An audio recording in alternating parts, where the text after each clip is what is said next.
makes you so sick at heart that you can't take part. You can't even passively take part. A few days ago, Joe Rogan went on the defensive, making an Instagram video where he responded to all the criticism that he's been getting over vaccine and COVID misinformation, which is absolutely true, I must say. I've made numerous videos of his misinformation and how he's going to work to do better and show both sides of the debate. He kind of recognized that he has basically just invited certain people with certain views, certain contrarian views, that just because they're contrarian doesn't mean they're true. I think that's the biggest intellectual limitation of Joe Rogan and his fans, that just because the mainstream media lies, that doesn't mean that everyone who's against the mainstream media or who's some sort of alternative media voice is telling the truth, especially on medical issues. So, yeah, but in that video, I'm not going to cover that video because pretty much every other leftist show on the internet has done it already. And I don't think there's much more I can add to what they've said. He still sort of defended the records of some of the more problematic people that he's invited, like the Dr. Peter, what's his name, McCullough, and Robert Malone, both of which are very problematic individuals. And some of my other videos have mentioned all the stupid stuff that they've said. But he's defended them as, serious academics and researchers. So you would think that after that apology, Joe Rogan would change his ways, right? Well, wrong. Immediately, literally the next day, he tweeted this, and he's deleted it since, which I guess to his credit, he recognized that he made a mistake.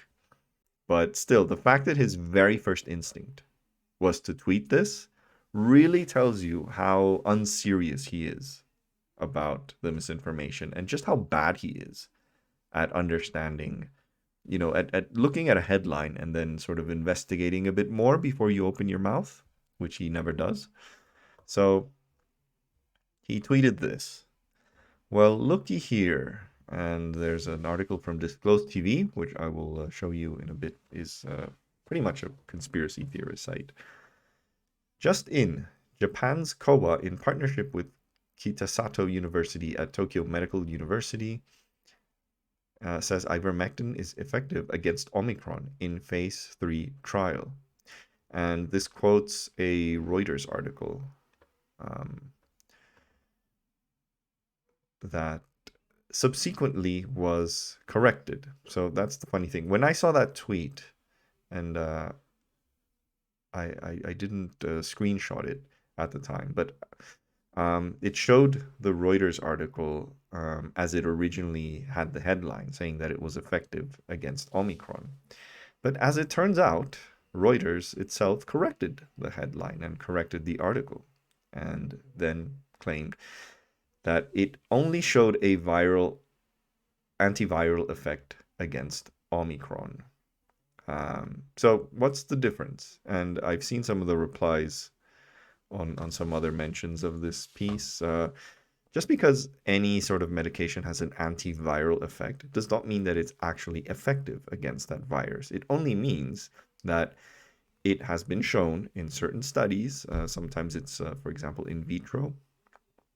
Other times in actual human beings, it kills the virus, but it might not do it sufficiently to prevent disease, or it might do it very slowly. That gives the virus time to replicate and kill you anyway. So just because any medication has an antiviral effect does not mean it's effective in terms of preventing that disease. So it's a very, very, very important distinction.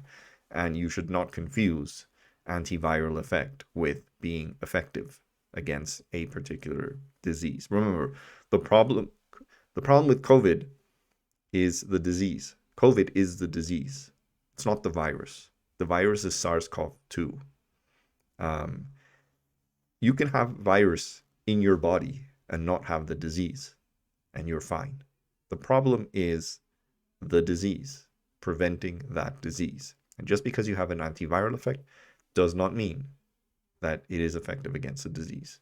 Now, if you make a study that shows some, in vitro antiviral effect, or even if it's not in vitro in people, that is fine. I'm not against publishing studies that show these kinds of effects, because in a pandemic where, and I've said this numerous times in almost every video where I've discussed vaccines and things like that, it is very important to have as much information as we can about the virus, about the disease, about treatments that can potentially work. So all these preprint articles that aren't peer reviewed anyway, because like this isn't a peer reviewed study either. It is good to have all this information. However, just because a preprint article showing an antiviral effect or some effectiveness in vitro does not mean we should be guiding policy on that basis. And that is a very clear distinction between a peer-reviewed study and a preprint study. Preprint studies are not used to guide policy. And often in a lot of journals, they make it very, very clear. When you have a preprint article published, there is a disclaimer that says, this should not be used to guide policy. It should only be used to guide further research. And that's what people like Rogan, like Jimmy Dore, like all these other clowns who are peddling horse dewormers and other quack remedies, they don't get that. They don't get that. You need for the horse dewormer, and I'm just not saying the word because I know that YouTube can occasionally censor videos for the wrong reason, as has happened to me in the past. I'm not going to say the I word, but yeah, we need a sufficient volume of evidence in peer-reviewed studies that would show that the horse dewormer is in fact effective against and COVID. And then, in that case, then we can change public policy guidelines to use it as a treatment. Until that happens, I'm sorry.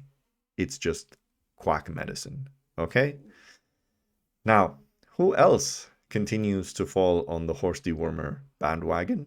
Of course, Jimmy Dore. This is a tweet that he made 2 days ago. Why is another study like this published at NIH website? Moderate certainty evidence finds large reductions in COVID-19 deaths are possible using ivermectin. Using ivermectin early in clinical course may reduce numbers progressing to severe disease. So there's two things that Jimmy Dore still fails to understand. One is the NIH website, that's the National Institute of Health in the US, has something called PubMed. And PubMed is basically just a search engine of numerous well-known medical journals. It's not that the NIH published this. It doesn't receive the endorsement of the NIH. All this is a search engine that is quite useful. I recommend anyone who wants to look into, whether it's COVID research or whatever, yeah, go to PubMed, because it simplifies searching, because otherwise, if you're not an actual doctor or a medical specialist, you might not know how many journals are out there, which ones to search in. So PubMed makes it very easy. Just go search there. And so that's the first problem. And it's a problem that he's had now on numerous occasions, because this is another exchange that I had with Jimmy Dore a couple of months ago, back in August of last year, where he also published, and look what he says in the tweet. I tweeted out an article of 18 studies from the NIH, not my opinion. Again, he's confusing a meta study that was published in a journal that was subsequently accessible through PubMed. And I made it clear in this tweet, which got a lot of likes. That's not from the NIH. That's PubMed, a search engine for biomedical journals hosted by the NIH. You wouldn't say it's from Google if you found the same article by Googling. And this was a very problematic paper that he quoted. It was a meta study that showed some articles with very dubious results, including one famous study from an Egyptian doctor that was subsequently retracted. But he's doing it again. And you know what the funniest part is? Is this article that he's quoting, it's not exactly new. was published online June 21st, 2021. So it's pretty much half a year old. It's obviously a preprint. Well, it's a meta study, so it doesn't really qualify, I guess, for peer review anyway. But you would think in the 6 months after this study was published, you would have some more definitive conclusions. And by the way, this study quotes a lot of the same studies in the other one that he mentioned back then, which I should add has one of the authors, Pierre Corey, a known anti-vax clown. So yeah, there they are. It's February 2022. And these people are still peddling horse dewormer, despite the fact that we have had now pretty much, well over half a year in which studies have been made, trials have been undertaken, and there is still no definitive evidence that it works. But they just, they've invested so much on promoting this that they have to try and sneak in a win in some way or another. But this is really just pathetic. This is really, really pathetic. They're not going to stop. They're not going to stop. Jimmy Dore's channel is basically just anti-vax stuff now. 9 out of 10 videos that he publishes is just anti-vax stuff or anti-mandate stuff or basically anti-anything that that would resemble the coherent response that a civilized society should have against COVID. Yeah, those are the idiots of the dumb left, and Rogan, whatever the hell you wanna consider him. But yeah, he is a clown. He is a pusher of misinformation, and the debate is out there whether he should be canceled or not. I have mixed opinions. On one hand, removing him from Spotify is not really being canceled because he doesn't have an inherent constitutional right to have a Spotify channel. But even if my main issue is not whether he should, it's just even if he would still find some outlet. He could start his own private media company with all the money that he has. So I don't think it would be like that effective. But I am kind of happy that the pressure that was put on him by people complaining to Spotify, this campaign of I'm deleting Spotify, a number of famous musicians saying that they were gonna remove their catalogs from Spotify, clearly had an effect. If not, he would not have apologized. And like I said, it was a half-assed apology because he did not claim that he was peddling misinformation, which is the main accusation. And he still insisted on defending the credentials of the very problematic people that he has invited on his show. So these are just clowns.